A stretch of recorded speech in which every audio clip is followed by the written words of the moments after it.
देख रहे हैं भारत टीवी न्यूज़ और इस समय हम मौजूद हैं जनपद देवरिया के मीरा लान में, जहाँ शिक्षा संघ एक वार्षिकोत्सव का कार्यक्रम चल रहा है।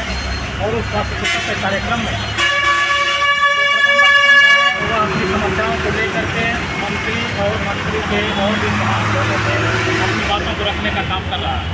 हमारे भी तमाम प्रबंधक साथी खड़े हैं जो अपनी बात को कहने के लिए इस टीवी चैनल पर खड़े किए हैं। आइए सुनते हैं एक एक करके सबकी जुबानें। क्या नाम है? शर्मा जी, आप बताइए, आप यहाँ की समस्या है?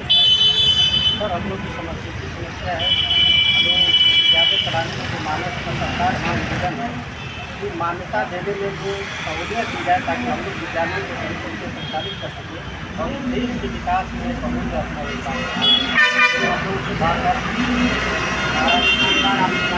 बहुत बहुत धन्यवाद। और जुड़ते हैं मान सिंह जी से। मान सिंह जी, आप यहाँ आए हैं, काफ़ी दिनों से संघर्ष चल रहा है, सुनने को मिल रहा है, देखने को मिल रहा है, बहुत ज़्यादा संख्या में प्रबंधक आए हुए हैं। क्या कहना है आपका सरकार से?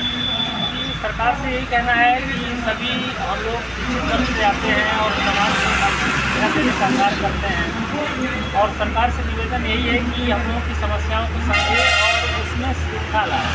सुविधा लाने से ये होगा कि जो कमज़ोर वर्ग विद्यालय है वो भी बढ़िया से अपना कार्य कर सकेंगे और बच्चों को अच्छी शिक्षा दे सकेंगे। सरकार से निवेदन यही है कि सरकार इन समस्याओं का समाधान ढूंढे और आगे आने वाले हमारे देश के विकास में हम लोग सहयोग भागीदारी बने हम सभी और इसका जो है अच्छा निर्णय हम लोगों के तरफ सभी प्रबंधकों के साथ जाएगा ताकि अध्यापक देश का रीढ़ है और उसके द्वारा किए गए कार्य देश का भविष्य तय करता है।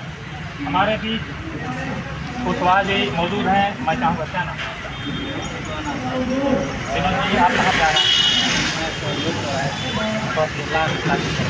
क्या कहना चाहेंगे? ये कहना चाहेंगे कि मान्यता समस्या थोड़ा सा कम कर दे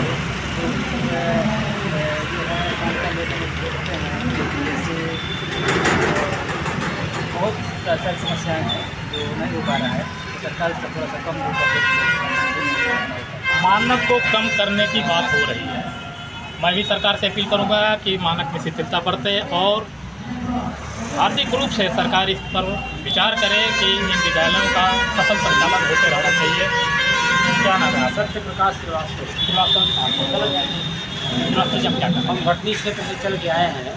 जो मानक की बातें हैं इस पर सरकार को विचार करना चाहिए, क्योंकि विद्यालय मध्य सत्य समझ लेना और अगर इस समय कुर्सी को डिस्टर्ब किया जाएगा तो उसकी जीविका पर परेशानी होगी और इस सरकार को इस पर विचार करना चाहिए। दूसरी बात यह है कि हम लोग प्राथमिक विद्यालय अनुसूचित प्राथमिक विद्यालय संबंधित है और माननीय प्रधानमंत्री जी के निर्देशन में NIO से हम लोग को डीएलएड कराया गया 2017 से और आज तक हम लोग जो है वैतनिक रूप से सेवारत शिक्षक हैं और अभी तक उन विद्यालयों को कोई ग्रांट नहीं मिला और हम यही निवेदन करेंगे सरकार से कि NIO से जो भी लोग डीएलएड किए हैं उनके निर्देशन में हुआ है, हम लोग की रोजी रोटी की व्यवस्था करें और हम लोग उनके साथ हैं, पहले भी थे और अभी है और रहेंगे। बहुत बहुत धन्यवाद। इसी तरह की खबरों से बने रहिए भारत टीवी न्यूज़ के साथ। भैया अभी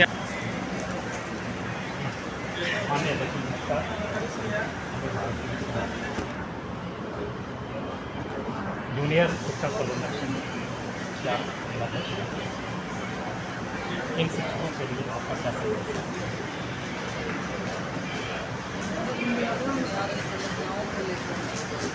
हमारे विद्यालयों में जो समस्याएँ आ रही हैं, जो बाधाएँ आ रही हैं उसको लेकर हम लोग बहुत ही प्रताड़ित हो रहे हैं।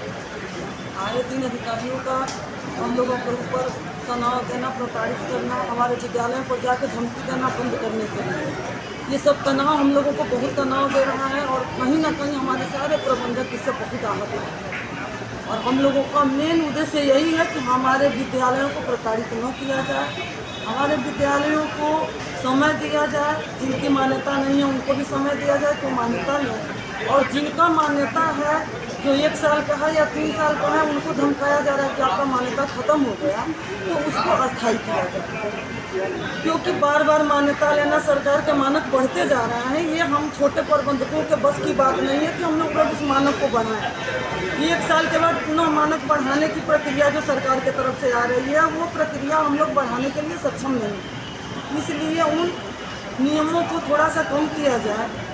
हमारा सरकार से और माननीय योगी आदित्यनाथ जी उनसे भी, महाराज से भी मेरा यही निवेदन है कि थोड़ा सा इन जो मानक हमारे हैं, जो मानक उन्होंने बढ़ा के जो हम लोगों के सामने रखा है उस मानक को कम किया जाए। हमारा बार बार यही निवेदन रहा और इसके लिए हम शिक्षा मंत्री के पास भी गए, उनसे भी मेरा यही निवेदन रहा कि इन मानकों को कम कर दिया जाए, हमें भी थोड़ा राहत दिया जाए कि हमारे भाई बंधु अपने विद्यालय को संचालित कर सकें। शिक्षा मंत्री जी ने क्या कहा? शिक्षा मंत्री जी का कहना था कि मैं जहाँ तक हो पाएगा मैं आपका सहयोग करूँगा और मैं उन मानक में जो हमारे बस में है उसको कम कराने का मैं प्रयास करूँगा और आगे आप आएंगी तो आपको राहत मिलेगा। तमाम विद्यालयों में नोटिसें जारी हो रही हैं। हम वहाँ से फ़ोन भी करवाए थे, मंत्री जी की आवाज़ से ही हमने फ़ोन भी करवाया, राज्य सलाहकार थे उनसे भी फ़ोन करवाए, फिर भी उसको नहीं, उन लोगों के बातों का अवहेलना करते हुए खंड शिक्षा अधिकारी लोगों ने नोटिस जारी कर दिया है। अब इस पर हम लोग फिर उठेंगे, एक बार हम लोग फिर पहुँचेंगे कि आखिर उनके कहने पर भी नोटिस जारी हो रही है। यानी इस देश में शिक्षकों का, प्रबंधकों का, हम जैसे संस्कारी लोगों का, जो हम लोग पढ़े लिखे हैं, हम लोग बैठ के शिक्षा दे रहे हैं, संस्कार दे रहे हैं बच्चों को, जब हम लोगों का कोई सम्मान ही नहीं है, कोई इज्जत ही नहीं है, हम लोगों के बात को सुना ही नहीं जा रहा है, तो हम लोगों को इस समाज में, इस देश में रहने का कोई मतलब नहीं। आखिर सरकार क्या चाहती है? जो कठिनाइयाँ प्रबंधकों के सामने हैं, इन कठिनाइयों से उबरने के लिए आपका संगठन क्या कर रहा है?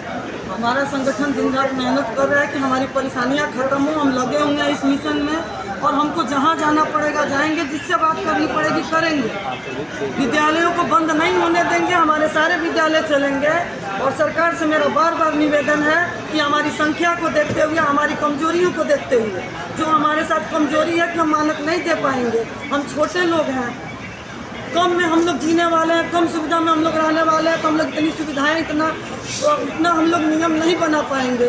इसके लिए सरकार से मेरा बार बार निवेदन है कि उन नियमों को कम करें, अपने मानक को कम करें और हमें राहत दें। नहीं तो हम लोग बार बार उनका दरवाज़ा खटखटाएंगे। अगर उससे भी नहीं माने तो हमारी संख्या धरना प्रदर्शन करेंगी, कहीं भी पहुँचेगी जहाँ उनके प्रतिनिधि मेरी बातों को सुने और तवज्जो दें।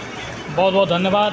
भारत टीवी 999 के साथ हमारे बीच हैं जिला पंचायत। क्योंकि यह जूनियर शिक्षक प्रबंधक संघ का स्थापना दिवस है, मैं अपनी